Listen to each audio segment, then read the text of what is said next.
Yo, what is good, YouTube, and welcome back to another JC2K video. In today's video, we're going to be talking about how to win in clutch time online consistently, fast, and easy in Season 6 of NBA 2K23 MyTEAM. So, clutch online. The thing about this mode is it gives you a lot of different rewards. Obviously, the wheel spins give you a chance at the RNG player, which for this season, at least the first half of the season, is Dark Matter Steve Smith, who looks like he might be the third best shooting guard in the game, an absolutely elite level card. So if you get him, that'd be great. You got Easter egg stuff events on the wheel this season. Obviously, that'll be gone after this weekend, so they'll be replaced with like packs and diamond consumables and tokens and MT and all that stuff. So there's a lot of way to make him T. Also, you have a reward at every 10 wins of different things. At 50 wins, you get a Galaxy Opal Gary Payton. That's some free MT right there. Actually, I think that's not auctionable. A Hall of Fame badge, 30,000 MT. Galaxy Opal Franz Wagner's the 100 win reward. And then obviously, you're going to get all those wheel spins as well for the RNG players and all the extra stuff. So clutch time is always one of the more rewarding modes to grind each season. And I think this season is a good season to talk about how to effectively grind clutch time, especially say you don't have the best team in the game. The team that I've built right here is super easy. And we got 3 free cards in Glenn Rice, Ed Pinckney, and Ryan Hollins. Glenn Rice was super easy to get. I hope y'all got him. Even if you didn't, you can still get some of the cards you still need from the token markets to get this card. So you get an elite level free shooting guard if you need them. I think you can get this stuff right here. Yeah, if you can get a option pack for 50 tokens each pack, and if you need all of the cards, you could literally buy all 15 cards for the login stuff to get this Glenn Rice card. So you can still get all these cards as well from the token market. Luke Walton's 10k MT, Dina Raja 15k MT. Like, this team costs 25,000 MT to build.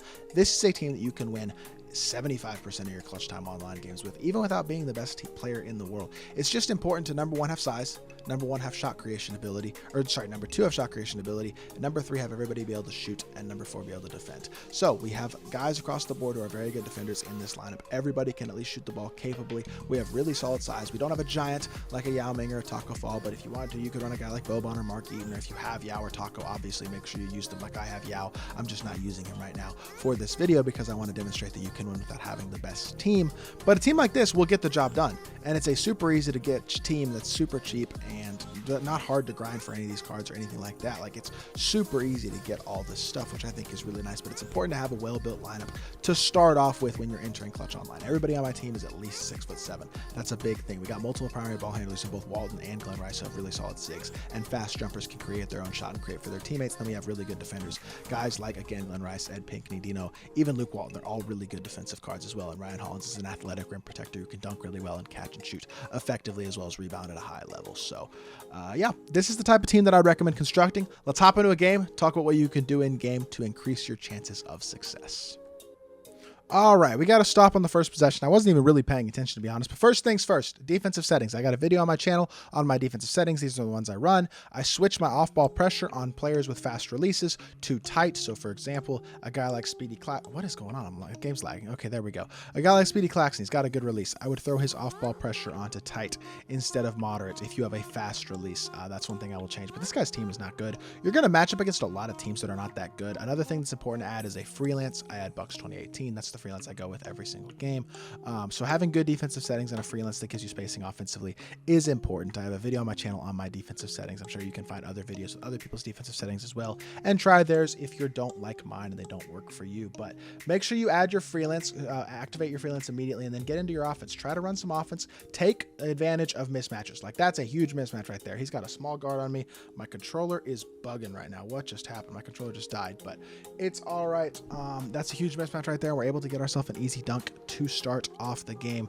You're going to match up against a lot of teams like this, guys, that isn't good. Like, one of the first things that I said when it comes to lineup building, size. You want to make sure you have tall PGs. This dude's got 2 short guards. I don't understand why people do this, but if you have a tall, well-sized team where everybody's 6'6", 6'7", 6'8", or taller, their opponent's going to struggle because you're going to have mismatches on the court if they run shorter PGs, guys who are 6'4", 6'5", or under as their point guards and shooting guards. And it'll give you a lot of an advantage against a lot of these teams because you're going to match up against a lot of guys who are not, I mean, clutch time can be very sweaty, but it's not as sweaty in like the way that like Unlimited is. It can be sweaty, but not the same level of sweat, I wouldn't say, that Unlimited sometimes has. Catch and shoot Ed Pinckney for 3, catch and shoot knocks it. What?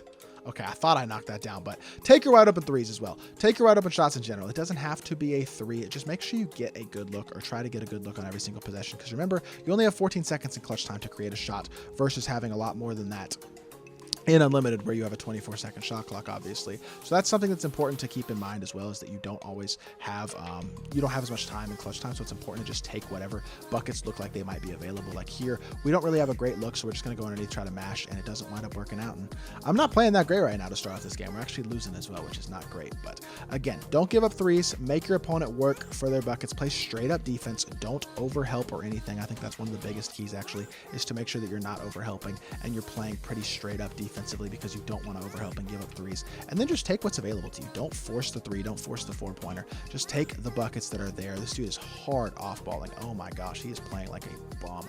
And I can't dribble right now. What is going on, man? I can't create my space. I'm playing bad. It's getting on my nerves because this dude is actually pretty bad, I'll be honest. Not to be rude, but definitely should be able to blow this dude out pretty easily, and we have not quite been able to do so far. So one thing I need to take more advantage of, though, is the mismatches I have on the court. Remember that. If you got mismatches, you got to take advantage of those. He's got short guards on the court, and I'm trying to 3-hunt and dribble and do fancy stuff. We got 14 seconds on the shot clock. Go get yourself a bucket sometimes. I mean, the 3-hunting is fun and it's all that stuff, but you just got to take your buckets sometimes. Like, I have mismatches on the court right now. He's got a 5'11" guy guarding my 6'8" Luke Walton. We're taking advantage of that mismatch. We're putting him in a pick and roll, and he gets the flukiest stop of all time on a strip there by the CPU, but it doesn't matter because we get the rebound back and we get ourselves a standing dunk anyway. The mismatch potential there as well, if somebody's running a short guard, is something you should certainly attack. Use that short guard. Whoever the short guard is guarding, use them as the screener, because if you have the size advantage, that will make it really, really tough, because you can either dump it down for an easy mash, or they're just not going to be able to play the paint on the drive. Again, I'm forcing a switch here. I'm dumping it down. I'm going up on a short guard for another easy dunk. That's a really easy way to score very consistently, even if you struggle to 3-hunt and things like that. Like,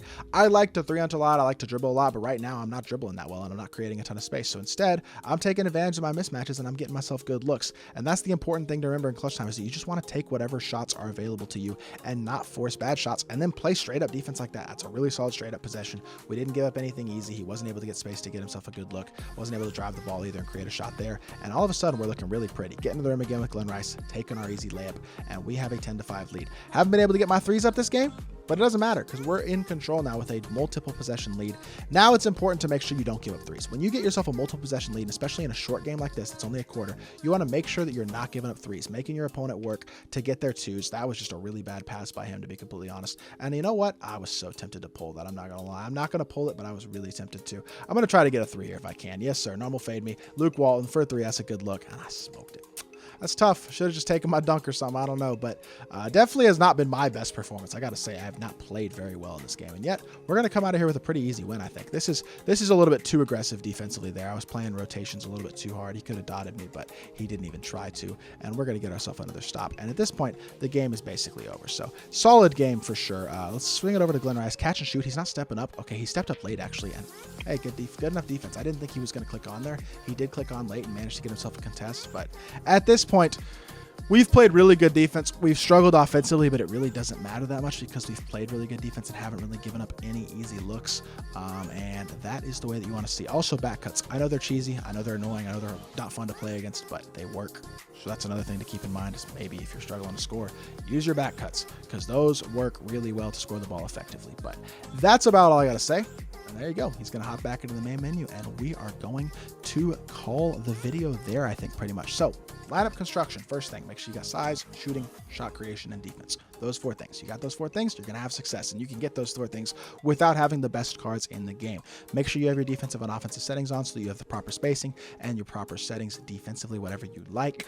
And then make sure you take your easy buckets on offense. Don't force things. Don't try to force threes, especially in a 14-second game mode. If you get open 4-pointers and stuff, that's great, but don't force that. And then obviously make your opponent work, play straight up defense, and you're going to have a lot of success in this mode for sure, especially since it's not quite as sweaty as a mode like Unlimited. But that is going to do it for this video. Hopefully y'all did enjoy. If you did, make sure you hit that like button, leave a comment, and subscribe. I'll be back with more 2K content very, very soon, and I appreciate y'all. Peace.